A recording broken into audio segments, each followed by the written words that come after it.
Now another fun way to start the terminal, which will be the same in a few different distributions, is to use the shortcut Control-Alt-T, and that will start it up. And that is the same for Ubuntu. Now I'm just going to make this text a bit bigger so you can see it. So if you want to make the text bigger or smaller, use Control and plus and minus on the numpad. So plus. There we go, that should be better. Right, now the first thing we're going to go over is the working directory. So our first command is pwd, or print working directory. Then press enter. And our current working directory is root/home/Kali. Now, whatever you're doing, it will do it in the working directory. So if you're looking for a file, it will be the working directory it looks into. And if you're creating a file, it will put it into the working directory because you're working in the directory. Very, very intuitive. So, okay, so we're in this Kali folder, but how do we know what's in there?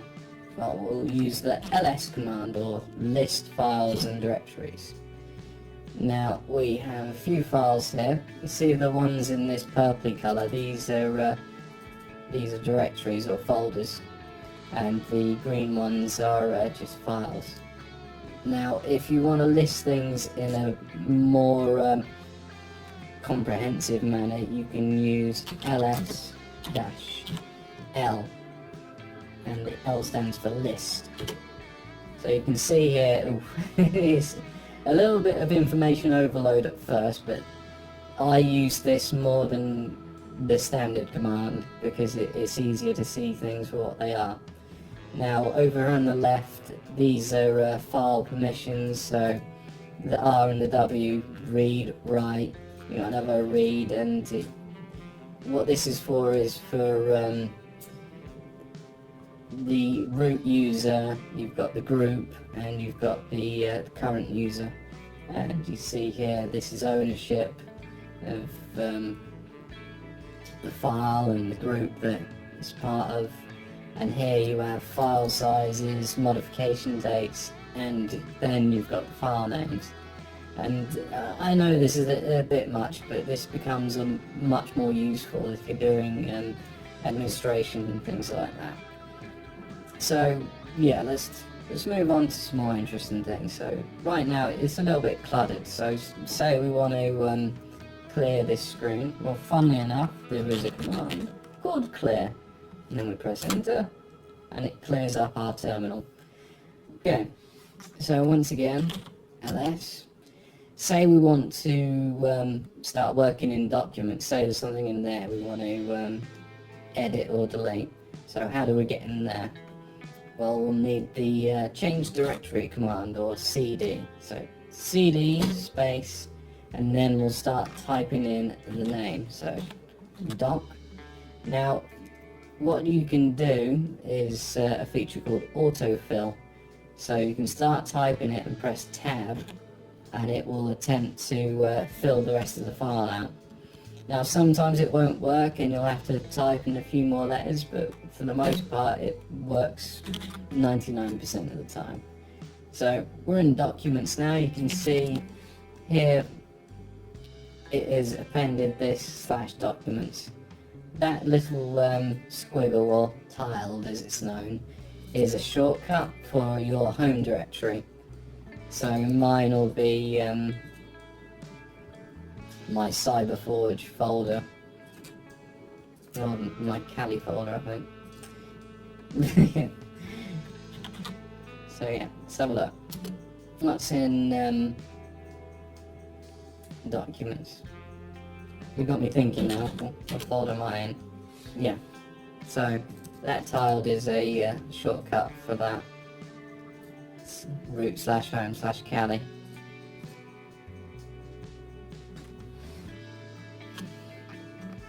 So if I was to do change directory, tiled, there we go. yeah, it's just a shortcut for your home directory. Sorry, I'm confusing myself with my username being different to the home directory folder. Okay, let's do some more interesting things. So, ls. Okay, say I would like to create a new file. So we'll use the touch command, and this just creates an empty file. So you could create an empty text file or something. So my text file. Now, an important note: if you've come from Windows, you can see a lot of these files have .py extensions to them. Linux, you don't need to have these extensions for your files, but me, because I'm so used to working in Windows, and it's just nice to be able to see what sort of file it is at a glance. So I'm going to append the .text to it just to make things easy. So touch my text file .text will create an empty file. There we go. And now if we use ls to list, and here's the text file. So how do we know what's in this text file? Well, we learn our next command, which is cat. So cat, and then my, and then tab, and that will try and autofill it, which is done. And this will display any text in the file. So press enter and there's nothing in it. So what if we want to put a bit of text in the file very quickly?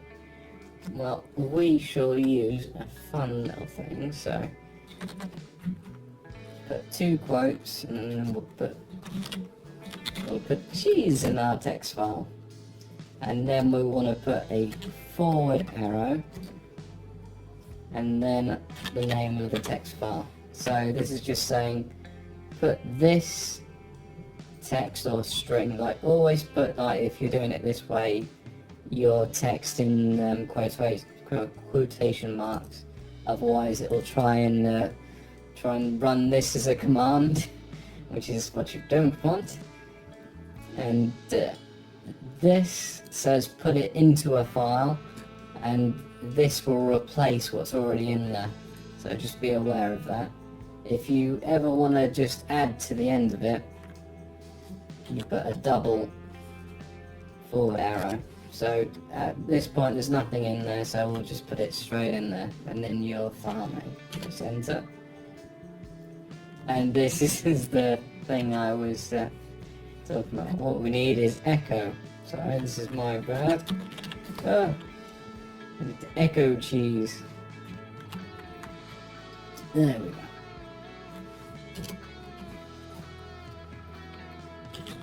ls. Still got the text file there, and we want to see what's in there. So cat, my text file, cheese. There we go. We have cheese in our text file. Let's clear this up. ls to list the files. Let's say we want to put ham in there as well, so we want cheese and ham in there. So echo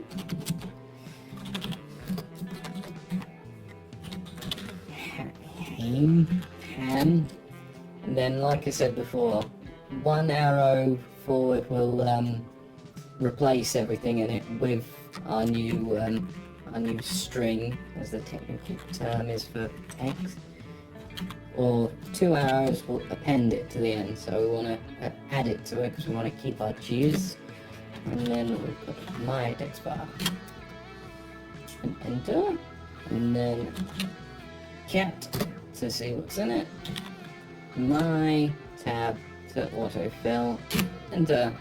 And now you see we've got cheese and ham. Brilliant. Let's clear this up. ls. But let's say we don't like cheese or ham and we want to destroy my text file. We'll use the handy remove command, rm. And then the name of the file that you want to remove, my, and tab to autofill, my text file. and then ls to have a little look again, and you can see the text file has now disappeared. Fantastic.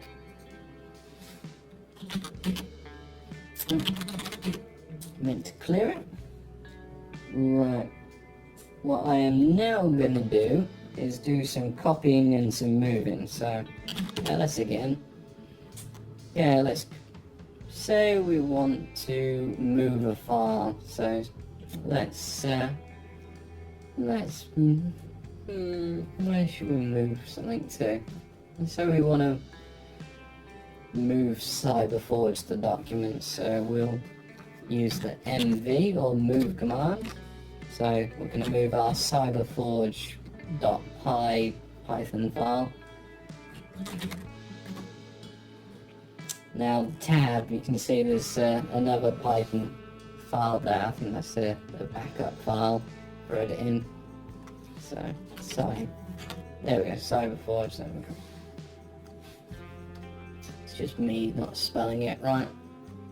So move the file we want to move, and then we want to give it a path of where we want it to be moved to. So if you don't give it a path and just give it another name, it will actually rename the file.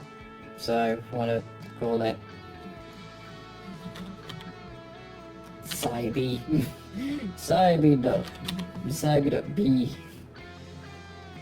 Press enter and ls.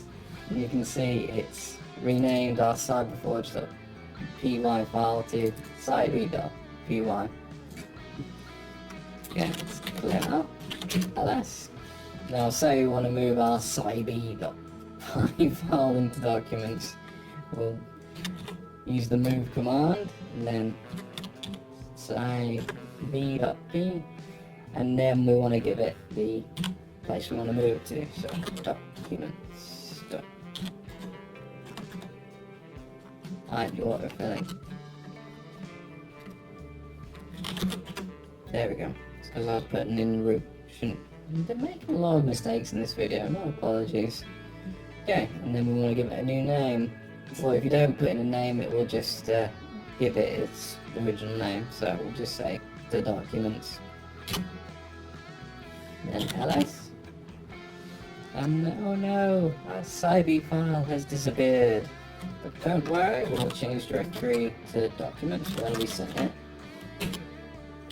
ls. And there is our cyber file. Now let's say we want a copy of our file. So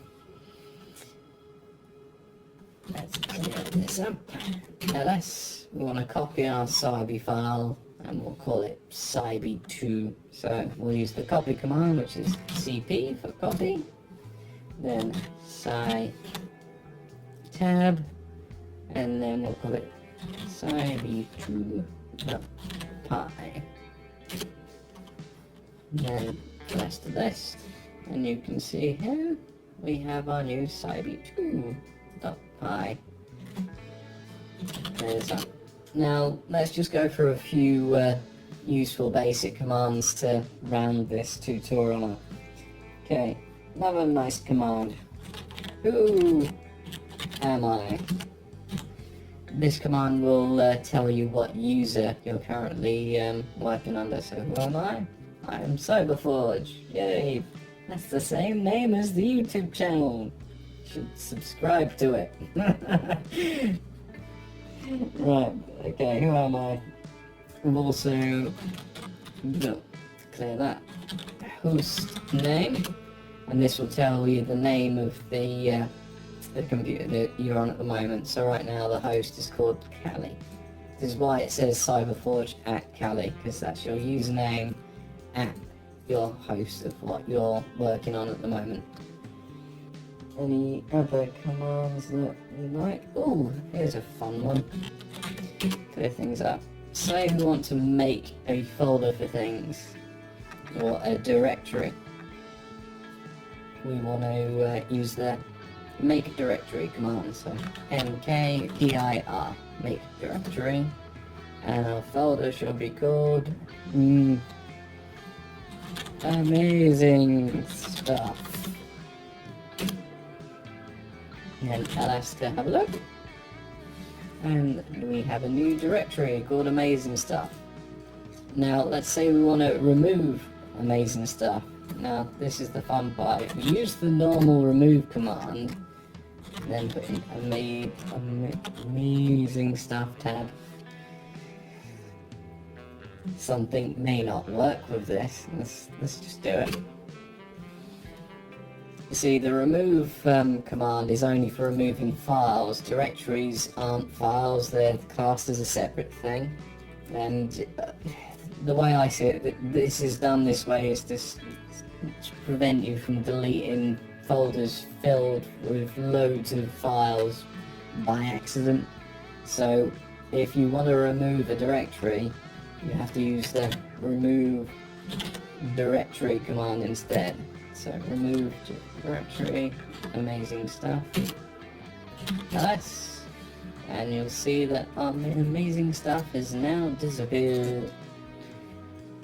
And as I said before, it's just making sure that you're not removing hundreds of files that could possibly be in that directory. It's making sure that you're going, oh yes, I am removing a directory and not just a file.